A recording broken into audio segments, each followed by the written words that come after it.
Bueno, vamos a empezar a leer La Marquesa de Yolombó, que fue una de las obras más emblemáticas de Tomás Carrasquilla.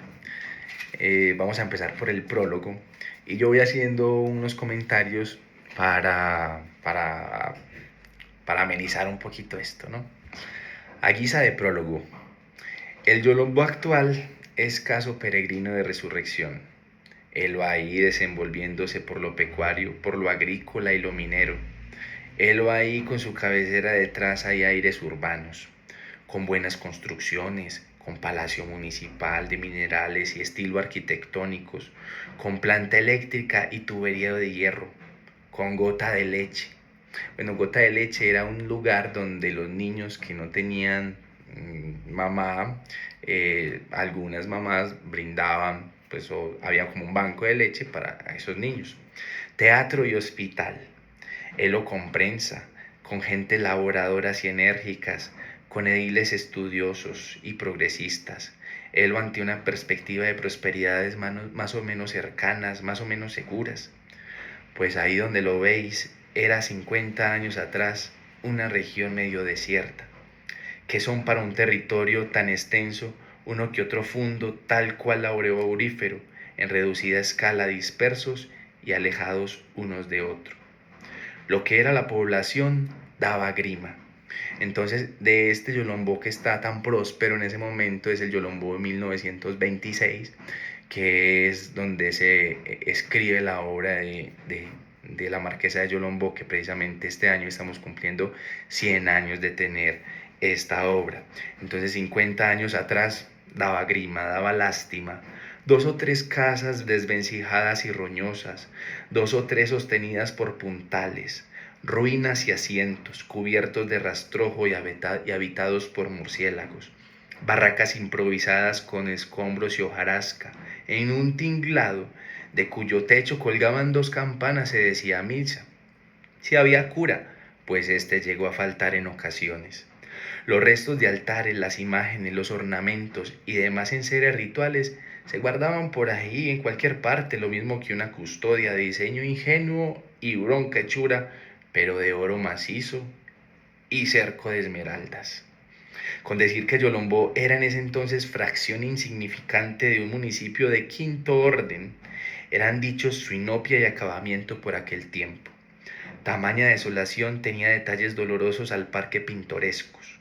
Un viejo trémulo cavando unos mantojos, negritos tunturientos tendidos a la vera que en su mudez imploraban la limosna con la miseria de sus harapos y la tristeza de sus ojos agrandados. Gallinas flacuchentas persiguiendo saltones y gusarapos, perros tirados al sol, rascándose la sarna más por espantar el hambre que por la pica, caras rugosas asomadas en ventanillos en atisba del viandante, pues ha de saberse que aquello era camino real, ni más ni menos, aunque no siempre fuera transitable. Gente moza no se veía ni para muestra. Unos se alquilaban en alguna finca, otros en alguna mina. Estos monte adentro buscaban con su escopeta con qué llenar la olla de su prole. Aquellos, metidos en riachuelos o a su orilla, zarandeaban la circular batea, medio colmada de agua, de arena y de cascajo. Este último trabajo daba a muchos proletarios montañeros la mazamorra cotidiana. Y de allí le viene probablemente a la labor tan primitiva el nombre de mazamorreo, aceptado en la terminología mineralogista. Es de verse en las regiones auríferas de Antioquia cómo escarban en ríos o en vetas abandonadas hombres y mujeres, niños y ancianos en busca del granillo codiciado. Al atardecer, apenas si se turbaban aquellas soledades lloromberas, con el regreso de uno que otro, y cuando la noche se echaba encima, con todas sus tristezas, era el único consuelo ver la candela de Dios en aquellas cocinas sin paredes, plantadas en aquellos predios incercados. Mas si la noche era estrellada, no sería para afligirse ante estas ruinas de la tierra, sino para alabar al Creador con las obras de su firmamento, porque desde esta breña de los Andes donde se emplaza Yolombó, se destapa el cielo a la redonda que es una gloria. Ninguna silueta altanera sobresale demasiado de la línea que cierra el horizonte. Alrededor del lugar se agrupan como cabezas de espectadores que lo contemplases un sistema de collados de forma y tamaño casi iguales. En sus encañadas y vericuetos corren muchas aguas, de donde se saca algún oro, mucho paludismo y muchísima anemia tropical. Es normal estas enfermedades y más en esta zona del nordeste y Magdalena Medio porque estas zonas eran selváticas. Entonces los mineros que llegaban arrasaban con el monte y claro, llovía y entonces todos esos árboles se podrían y cuando se levantaban para empezar a minear todo el montón de plaga y de zancudo era impresionante. Llaman a esta formación las lomas y sus flancos están cubiertos de pastos naturales. Si aquellos testimonios de otra época y otras gentes daban mucho en qué pensar en las claridades del meridiano, muchos más daban todavía a la luz de las estrellas, oyéndole contar a cierta vieja memoriosa y colorista las grandezas de aquel Yolombó del siglo antepasado, de su amo el rey, de los capitanes a guerra, de la sangre azul, de las galas y fiestas, de tantas damas y tantísimos caballeros. Bueno, ahí empieza entonces a relatar de el siglo antepasado, o sea, 50 años atrás, estamos en 1926, 50 años atrás, 1875, 1875, y el siglo antepasado sería 1700, 1600, 1750 aproximadamente, donde Yolombó floreció gracias a esos tantísimos caballeros. Y lo relataban las viejas, los viejos que contaban de sus abuelos y bisabuelos que vivieron en esa época dorada de Yolombó. Entonces confirmaban aquellas narraciones los pedazos de muros de algún templo, trozos de columnas, capiteles, puertas y muebles historiados. Fragmentos de altares confirmaban los derrumbamientos enmarañados con la maleza, cascotes de tejas y de losa, vigas maestras dispersas acá y allá y que alguno respetaba el hacha del labriego. Según tradición y deducciones, era Yolombó desde los comienzos del siglo XVIII, 1700, villa muy importante e infanzona, con 3 iglesias, casa consistorial, cárcel, habitaciones cómodas y las grandes oficinas de las rentas reales. Cobrábanse en estos despachos el impuesto de los indios, los quintos del rey, o sea, el del producto de las minas, y todas las otras alcabalas de su sacra real, cuyas eran estas indias, y lo eran no tanto por derecho de conquista cuanto por donación que de ellas le hicieron su santidad Alejandro VI y su santidad Julio II, para difusión de la Santa Fe y exterminio de las idolatrías. Es decir, que esas santidades, esos papas le dieron a España, al rey, todas esas indias para que explotaran todas estas montañas y a cambio de eso difundieran la fe católica. Sí, señor, del rey era de este mundo de acá, del rey solo, no de España como algunos suponen. Cobrábase asimismo en aquellas colecturias el permiso para comer carne. Había que pagar para poder comer carne. Ahorita pues hay que pagar más, pero había que pagar un impuesto para comer carne. En tiempo de Cuaresma, témporas y Adviento, merced a la obligación que tenía todo cristiano de comprar anualmente la bula de la Santa Cruzada. O sea, financiábamos las cruzadas que se hacían por allá en Europa en ese entonces. Y ay del que se mostrase remiso a tal compra. Cepo y azotes era lo menos que le sobrevenía. El producto de esta dispensa iba a las arcas particulares de su majestad, pues en virtud del patronato que le concedió la Santa Sede, tenía en España sus colonias, gajes, intervenciones y mandos, en muchas eclesiásticas, A más de estos reales publicanos, tenía asiento en esta villa que debió ser cabecera de cantón. Todo el tren de empleados de su administración requería saber, ¿cómo así que cabecera de cantón? Yolombó en ese entonces era precisamente donde se cobraban los impuestos de toda esa zona de por allá del nordeste. Entonces, Nuestra Señora de los Remedios, que es el municipio de Remedios, todas esas minas de Segovia, de Maceo, eran ahí donde se recolectaban, donde se agrupaban toda esta gente a llevar el oro, donde los vendían, donde pagaban los impuestos. Mejor dicho, era como una capital de toda esa región. El alcalde mayor o regidor, que por ser capitán a guerra, tenía más de las ejecutivas policiales atribuciones militares con todo el rigor y disciplina del ramo. Entonces más severo y draconiano que lo ha sido después. Aquel era un poder dictatorial de hecho, o sea, se lo tomaba, ¿cierto? Y se lo tomaba porque el rey le decía, vaya y lo único es que me traiga los impuestos. Y los mandones coloniales de todo tiempo y lugar se han pintado solos para el caso, fuera de que los españoles nunca fueron mansos pastores con el rebaño de estas sus Américas. A cualquier indio o sambo, mulato negro que le oliese a rebeldía o pillaje, a su alteza el alcalde le mandaban a colgar de la horca. Así fuesen las benignidades de aquella paz casi imposible de turbar. En Yolombó que hubo, según relatos, varios ahorcados por hurtos de oro, en vetas y aluviones. Horrible era este delito que menoscababa las rentas del rey.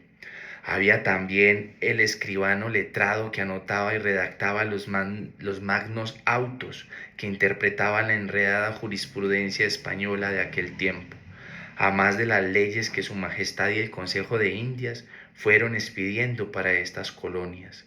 Había 2 jueces de toga u oidores, uno para lo criminal y otro para lo civil, de cuyas sentencias podía apelarse ante el virrey o ante el rey mismo. Unidos a los 2 dignatarios anteriores, formaban audiencia que solo se reunían en casos graves y delicados. Sus decisiones estaban sometidas a la audiencia general de Santa Fe, Antioquia. Este empleo de jueces, que siempre implica honor y conocimientos, se remuneraba con largueza y recaían entre los más granados balbasores y casi siempre entre los nacidos en la península, pues a los criollos o canarios se les tenía por inferiores a los peninsulares. Los puestos de cobradores, pagadores de empleados y vendedores de la bula consabida recaían asimismo en varones de alta prosapia, de reputación y hombría de bien esclarecidos, lo cual no impedía que metiesen la uña en el real erario. Apoyaban los más que a los otros magistrados una taifa de alguaciles, corchetes y paniaguados más o menos onerosos, a fin de que ningún indio, ladino o criolletas ventajoso fuese a hacer trampa en lo que debían al rey. Al par que estas entidades regía por lo legislativo el cabildo o asamblea de notables, pues su majestad, con tal de que no le tocasen sus dineros ni le regateasen su mando, dejaba a sus súbditos hasta en las mismas colonias la facultad de hacer y deshacer en los asuntos del vecindario. Bastante sangre había costado a la península el triunfo de los fueros municipales para que su sacra real fuera a escatimárselos a unos vasallos tan poco temibles como remotos. Pero a los ambos no hay que dejarles ningún postigo abierto, porque se cuelan hasta la alcoba. Ya ven lo que pasó años después con los tales cabildos, abiertos o sin abrir, fueron factores iniciales de la emancipación hispanoamericana.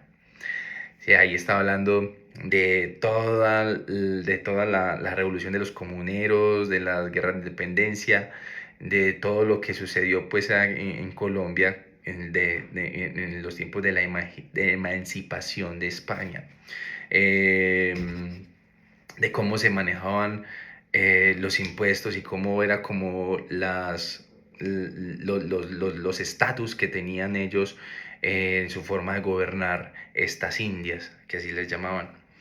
Elegíanse los cabildantes por votación popular, igual que en estas calendas democráticas y como ahora era el tal cargo obligatorio y oneroso, o sea, ni tan democráticas, solamente pues democráticas. Sabe Dios lo que se entendería por pueblo en Yolombó de aquel entonces, como no fueran negros y esclavos o indios de encomienda. Los magnates elegirían unos a otros, cual acontece siempre en achaques de sufragio, pero sin el aparato legal, sin las trampas y engañifas que se estilan en nuestras actualidades. No cambia poquito.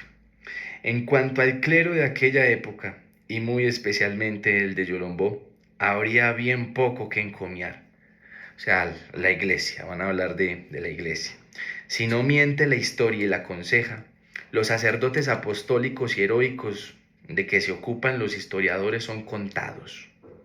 A la mayoría nos los pintan hartos preocupados de sus intereses propios y temporales, y hartos desentendidos de los de Cristo.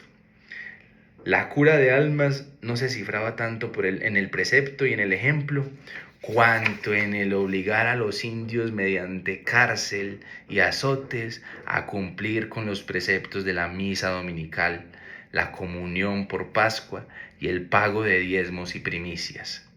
El curato en referencia dependía directamente del arzobispo de Santa Fe. A tamañas distancias, sin caminos expeditos, sin correos periódicos ni prensa eclesiástica, no era para esperar demasiado de los ministros de ninguna religión.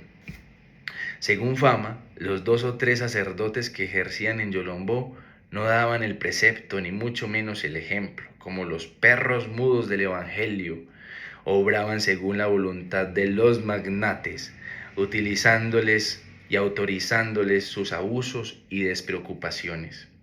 Aparte de las oficinas de recaudación, existía la del estanco del papel sellado, del aguardiente y del tabaco, y el almacén real de los artículos españoles, ya por cuenta de la corona, ya por alguna compañía o individuo peninsular, a quien se hubiese concedido el monopolio, pues en la colonia no había libertad de comercio o industria. Nadie ignora cómo se suministraban estos dominios reales, residiendo el amo en otro hemisferio y teniendo los subalternos facultades casi dictatoriales sobre este rebaño aborigen, criollo y esclavo. Es decir, quien comprara el título tenía la sartén por el mango, podía hacer lo que quiera con indios, zambos, negros, criollos. Los españoles que compraban y llegaban podían hacer y deshacer. La iglesia era un adorno, más bien un acto para restringir las libertades de los negros y los indígenas. Nadie ignora que, si menos cruentas y frecuentes que en la conquista, hubo en la colonia muchas atrocidades entre los mismos mandones por rivalidades en todo campo. Nadie ignora aquella sed de oro de los españoles ante la cual nada eran los lazos de compañerismo ni de la sangre. Y si en los centros más adelantados y populosos de la colonia reinaba la crueldad y la codicia, ¿qué no sería en un rincón tan oscuro y tan remoto como Yolombó? De riñas entre los mandones no se hace memoria en las tradiciones de esta población, mas sí de tremolinas entre gobernadores y gobernados, por el recibo, cómputo y tasa de los oros que les correspondían a su majestad. Varios mineros de esta región, por el hecho de ser ricos, le harían cara arrogante a los publicanos reales, y estos por aumentar y aquellos por disminuir, habría cada liquidación de esos quintos áureos. Sabe Dios cuántas contiendas y astucias, sino componendas y trampas por las que transitarían las dos partes. Cuéntase también que había allí algún señorón con encomienda de indios y todo un caballero de Santiago. Estos caballeros de Santiago eran miembros de unas órdenes militares fundadas en España en el siglo XII, que a sangre hacían seguir la fe católica. Por contar estas cosas, unas viejas ignaras que no podían tener noción libresca de linaje alguno, por no saber leer ni tener nadie quien les hubiese leído un renglón de nada, ni tener quien le sugiriese algo que oliera a realidad histórica europea, cabe suponer que eso de las encomiendas de Santiago no sean ficciones de fantasía ilustradas. Todas estas últimas circunstancias, así como alguna parte de los sucesos que pretendemos referir, se conocen por tradición verbal únicamente. Sobre ello, nada se ha escrito que sepamos al menos, ni existen tampoco por acá archivos ni cosa tal en que documentarse lo más mínimo. Todo el papeleo oficial, lo mismo que los libros parroquiales del antiguo Yolombó, desaparecieron como celajes del ocaso. Algo de ellos debe existir en la ciudad de Santa Fe de Antioquia, en Bogotá, en la misma España. En esos tres algo debe acudir quien pretenda escribir la historia verdadera de esta población. Cumple a nuestro intento las muchas referencias que de viejos y muy especialmente viejas hemos oído y acumulado. Así es que en este escrito la verdad queda en su lugar, como dicen nuestros campesinos. No se sabe siquiera a ciencia cierta cuándo y por quién fue fundado Yolombó. Suponen algunos que muchos antes de la fundación de Remedios existía en aquel punto un tambo de indios sometidos y pacíficos, y que, merced a los minerales que lo circundan, fue creciendo a la buena de Dios, sin formalidades de fundación ni nada que le valga, y que cuando menos se le percataba, se vio hecho un señor pueblo con todo y templo. Tiene su leyenda sobrenatural y poética, cuales otras muchas de nuestra religión de Estado. Él aquí, tal como la narraba doña Rucinda Moreno de Gómez. Aquí hay una historia de cómo fue fundado Yolombó. Un señor Lorenzo de Tal, mestizo muy formalote y devoto, yéndose de madrugada con su batea y su coca de tarralí, a mazamorrear el río San Lorenzo, saca las 22 bateadas, otras tantas libras de un oro, el más grueso y relumbrante que en Yolombó se viera. Llena la batea 23ª y nada, ni lo negro de la uña asoma en el disco de madera, pando y bruñido como una patena. Llena otra y lo mismo, y así sucesivamente hasta que lo coge la noche en la faena. Guarda entonces todo el oral en su capizayo, en el bolsillo, y tira para su rancho por senda extraviada para que nadie vaya a darse cuenta de tantísima riqueza. Métese por una rosa y al pasar junto a cepa carbonizada, tilín, tilín, tilín, tilín, tilín, tilín, métese por una rosa, que son tan lindo y tan religioso. Es ahí cerca, en la misma cepa. Quiero ir, pero se siente como clavado en el suelo. Y de presto sale de la cepa una luminaria de lo más hermosa. Dentro de ella se le presentó muy patente un señor muy acuerpado y respetable. Tiene en la mano una como balanza que en vez de platillos lleva 2 campanillas iguales y sigue repicando, repicando como un monacillo primerizo. De pronto cesa y le dice al mazamorrero: no te dé recelo, tocallito. Yo soy aquel Lorenzo a quien asaron en parrilla por nuestro Señor Jesucristo. Atiende bien lo que voy a decirte. Te he dado 22 libras de oro de mi río, porque eres cristiano y humilde, fervoroso e incapaz de quitarle a nadie un pelo de la ropa. Mas no quiero que las riquezas te dañen el corazón. De este oro no darás el quinto al rey, porque no es justicia. Gastarás 2 libras en tu familia, pero con tal disimulo que nadie note que las tienes. Las 20 restantes las guardarás de tal modo que nadie sepa su existencia. Con ellas y con las limosnas que recojas en mi nombre, me levantarás un templo aquí, en este mismo punto en donde estamos. Mandarás a labrar mi imagen a Quito, y que le pongan en las manos las insignias de mi martirio y estas 2 campanillas que te entrego. Recíbela, señor Lorenzo, y santo y luminaria desaparecen al punto. Ahí está la imagen quiteña que confirma este prodigio. Verdad que no es tan acuerpado ni tan respetable como lo viera su tocayo, mas lleva la parrilla en la siniestra y en la diestra la palma y las campanillas armoniosas. Por supuesto que son de plata maciza los tres utensilios. De la iglesia surgió el pueblo, llamósele por esto San Lorenzo de Yolombó. Aseguran otros que no hubo tales Lorenzos ni tales garambainas, que esta fundación fue posterior a la de Nuestra Señora de los Remedios, que se hizo con todas las reglas y usanzas y solemnidades españolas, que su majestad blasonó a Yolombó con escudo emblemático, que la diputó luego al punto por villa muy noble y muy leal, como a la más pintada de su monarquía, y que se dedicó a San Lorenzo como más en recuerdo del Escorial que por honrar al santo. El Escorial fue un monasterio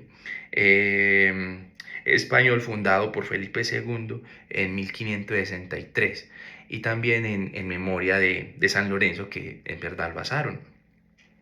Murió asado en parrilla. Oiga pues,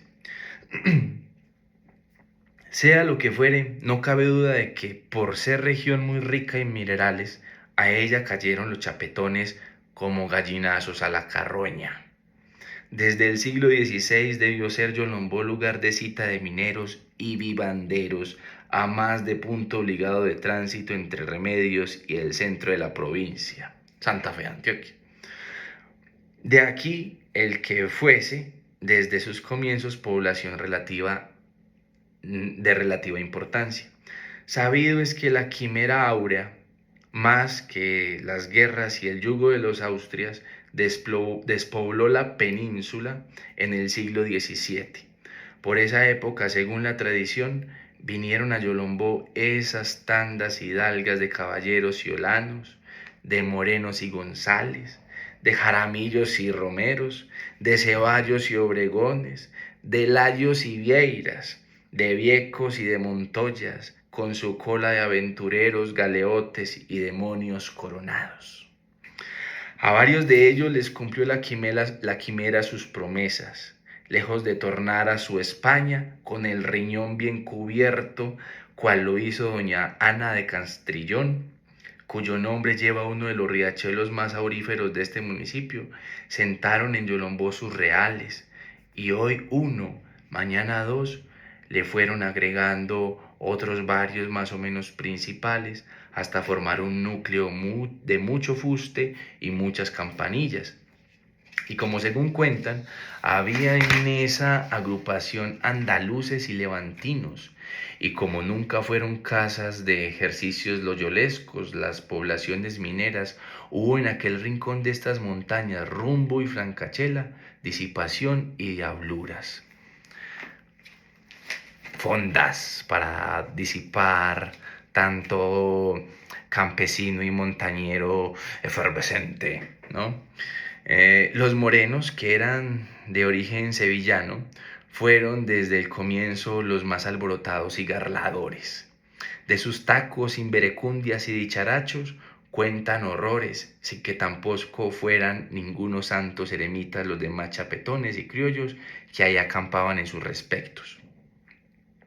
Yolombó tenía en el siglo XVIII la iglesia de su patrón San Lorenzo, hacia el sur y en la parte más alta de la plaza, la de Chiquinquirá al oriente de la misma y la de Santa Bárbara al nordeste de la población. En sus aledaños se emplazaban las casas de los caciques. Chiquinquirá, el Tigre, el Hoyo y el Retiro eran sus puntos más principales y socorridos. Ahí están hablando de los lugares aledaños, las veredas, barrios que hoy todavía conserva Yolombó. No sería villa muy ingente por la sencilla razón de que no había ni local ni habitadores para tanto. El paraje elegido por San Lorenzo no es de los no es de los más a propósito para metodizar un centro urbano, abrupto y agrio, apenas si puede extenderse en patas curvas y ondulados, y ello a mucho costo, muchísimo espíritu público y gente invencionera. Bueno, los que han ido, los que son de Yolombó, saben pues que Yolombó es bien como una loma, entonces está como regado, por aquí queda una parte, por aquí queda la otra, el parque es pequeñito, es un pueblo bien curioso y también pues vale la pena reconocer la historia para reconocer de cómo está compuesto pues este municipio. Así y todo, fue cosa importante en aquel tiempo. ¿Por qué se acabó tan tristemente? Castigo de Dios, porque ahí vivía gente muy caloría y caudilla, asegura la señora que narra el prodigio del santo titular. Castigo premio, este acabe no es ningún arcano. Vetas, aluviones y medios para explotarlos fueron agotando. El oro fue bajando hasta valer menos que la plata. O sea, esa época del siglo XVIII, 1700, se acabó y ya vimos que en 1875 estaba en su acabose. Entonces, hasta valer menos que la plata. Cancán, que aquí Cancán, que por entonces florecía, que aquí quiero hablar de Cancán porque en este momento hay unas ruinas de Cancán y Cancán es como una ciudad perdida. Hay muchos mitos que las personas que hoy habitan Yolombo están recopilando y que están haciendo investigaciones bien bacanas de lo que fueron las minas de Cancán. Fue una población bien, bueno, floreciente, como aquí lo dice, y que hay mucha tradición oral de diablos, que el tenedor del diablo, que no sé, que las cuevas. Es bien chévere también reconocer esta tradición de Cancán. Es un pueblito que hubo en ese entonces, que ahorita está en ruinas, en lo que está ubicado más o menos entre Yalí y Yolombó, por ahí, por esos lados, por Maceo. Y Remedios, que estaba en su apogeo, Nuestra Señora de los Remedios, lo que había de Remedios, estaba en su apogeo. Supeditaron luego a la villa de San Lorenzo. Aquellas gentes, según los principios económicos de la época, solo tenían por riqueza oro, plata y pedrería. Los demás tesoros de la madre tierra, que en esta región abundan, nada eran para el más sutil y entendido. Entonces vemos como todo ese territorio tuvo en esa época más como una tradición extractivista, o sea, nada más se utilizaba para ir, sacar oro y ya. Ningún contenido simbólico, ningún arraigo por la tierra, era, pues por lo que hemos leído, un lugar donde se iba a trabajar, donde la gente iba a explotar las montañas y era cabecera de cantón, era como la capital. Entonces, si esa era la capital, imagínense todos esos pueblos de ahí para adentro, todo el contenido simbólico era nada, ¿cierto? No había pronto tradiciones ni mitos fundacionales de los indígenas, los negros llegaron amarrados, eh, entonces toda su mitología y todos sus símbolos y toda su cultura era vista como algo, como una estupidez de los negros, de los indios, y solamente importaban, la única riqueza que tenían era el oro y la plata. Muerto el ahijado, acabado el compadrazgo. Unos, o sea, acabándose el oro, que nos vamos a quedar acá. Unos tomaron soleta hacia el valle de Corpus Christi, otros hacia el centro de la provincia, algunos fueron a parar a Ocaña, al Socorro y a Santa Fe de Bogotá. Aquí también quiero hacer mención de que muchas veces como que no se le ve sentido a lo cultural, ¿cierto? A lo que simboliza un territorio, a lo que es un territorio más por el territorio, más por lo que cuentan sus habitantes que por lo que se pueda sacar de ese territorio. Eh, cuando sucede eso, cuando se acaba eso, pues el territorio queda valiendo poco, nada. Es por eso pues como que es bueno darle valor, un valor real a los lugares que habitamos y cómo nos determinan, cómo esos lugares marcan como una forma de ser y de estar en el mundo. La independencia, un incendio, la invasión arrasadora de Barletta, un conato para atajarla, la abolición de la esclavitud, el aburrimiento, la incuria del caído, el abandono, acabaron con lo poco que ahí quedaba. Tal fue el Yolombó a que pretendemos referirnos en estos cronicones.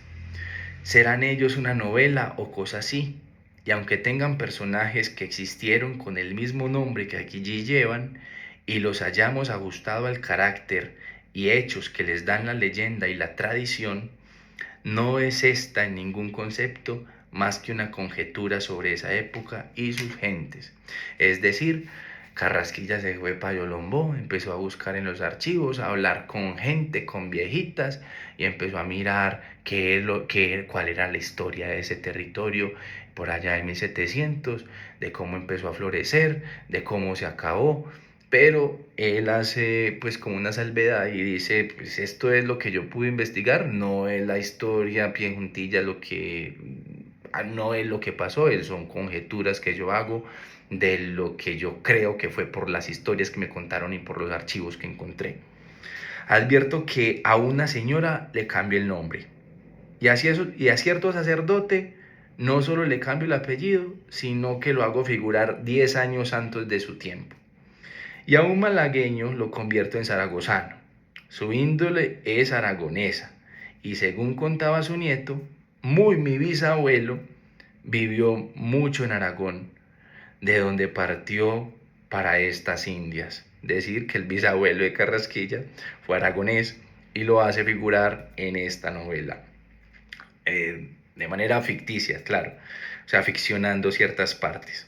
Obviamente, pues porque todo lo que uno narra es ficción, por muy cierto que uno crea que es, ¿cierto? Todo pasa por la mente y por el sentir de uno y obviamente termina siendo ficción.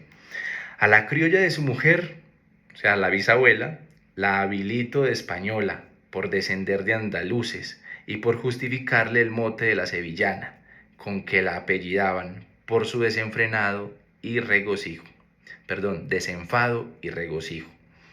Me he permitido tamañas licencias por tratarse tan solamente de evocar una faz de la colonia en estos minerales antioqueños. Este es el prólogo que hace Tomás Carrasquilla de la obra La Marquesa Yolombó, que este año está cumpliendo 100 años y que nos cuenta mucho como antioqueños, ¿cierto? Como esa historia de la minería que nos caracteriza en este territorio del Magdalena Medio, del nordeste antioqueño, y que marca de alguna manera una línea de lo que fue y lo que es estas tierras, ¿cierto? No desconozcamos que todavía este territorio está preso por las empresas mineras que hoy gozan de esta política extractivista que empezó en esos años y que relató Carrasquilla de manera tan hermosa.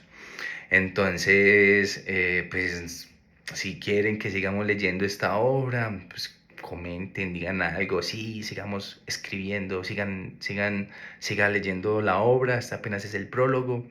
Ya empieza entonces a mirar cómo fue, cómo eran sus rituales de los negros, cómo eran las festividades, cómo disfrutaban, cómo se empezó a sincretizar todas esas tradiciones españolas con las negras y con las indígenas.